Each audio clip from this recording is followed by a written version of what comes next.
Amidst the turmoil of sin, Israel had fallen under the shadow of Mesopotamia. Led by the fearsome Shushan-Rishathaim, their oppression was merciless. For 8 long years, Israel groaned under his tyranny, their spirits crushed, their lands plundered. But from the depths of despair, a hero arose, Othniel, Caleb's younger brother, a lion of the tribe of Judah, stirred by the Lord's call, rallied the beleaguered Israelites.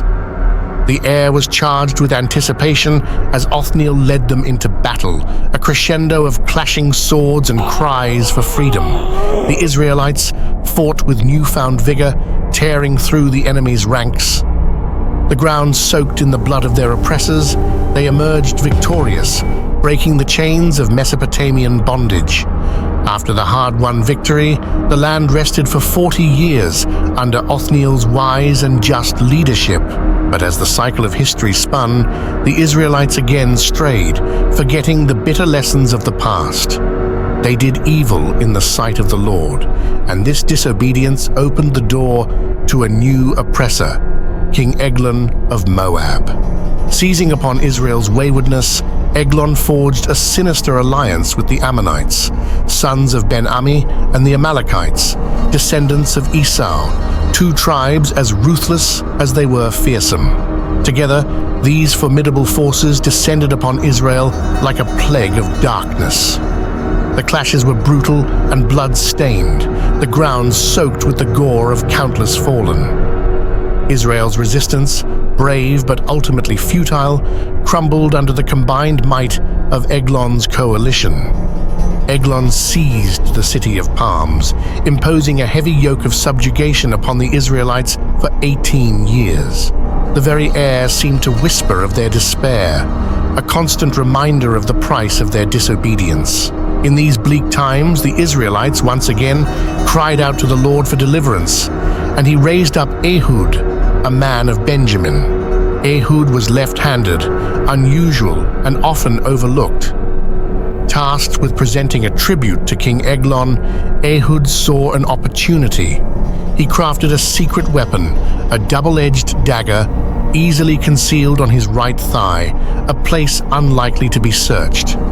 This dagger was not just a tool of deliverance, it was a symbol of hope, a silent present of liberation from the Moabite yoke.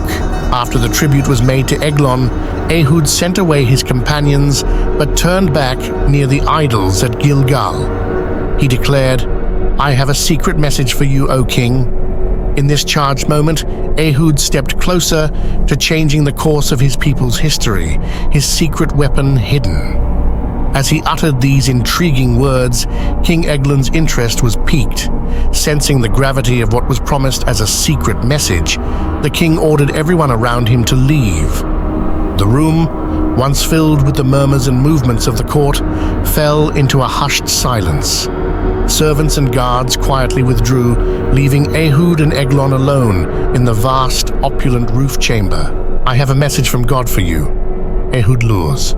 Eglon leaned forward eagerly, his corpulent form a symbol of his greedy anticipation for what he believed to be privileged information.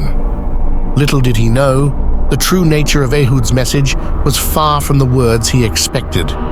The air was thick with tension, the only sound being the subtle rustle of Ehud's garment as his left hand moved slowly yet decisively towards the hidden dagger. Eglon, unsuspecting, watched, his eyes widening in shock as the reality of the situation dawned upon him. With a deft thrust, Ehud plunged the blade deep into Eglon's belly, the entrails and fat spilling out as the king's corpulent body ensnared the weapon. The handle disappeared into the folds of his flesh as the fat closed over the blade. Ehud, having delivered his lethal message, acted swiftly to secure his escape. He locked the doors of the roof chamber, ensuring that his deed remained undiscovered for just a while longer. Meanwhile, Eglon's servants, after a wait that seemed longer than usual, came to check on their king. Finding the doors locked, they hesitated, wondering if he was relieving himself. As time ticked, there was still no sign from Eglon. Finally, They took a key and opened the doors. What they found was a scene of horror. King Eglon lay dead, slain in his own chamber. Ehud, making good his escape, passed beyond the stone idols at Gilgal, the silent witnesses to the beginning of his daring mission, fled to the safety of the mountainous terrain of Ephraim. Upon reaching a vantage point, he blew a trumpet, a resounding call that echoed through the hills and valleys. This clarion call was a signal, a rallying cry to the Israelites upon hearing the trumpet's piercing sound.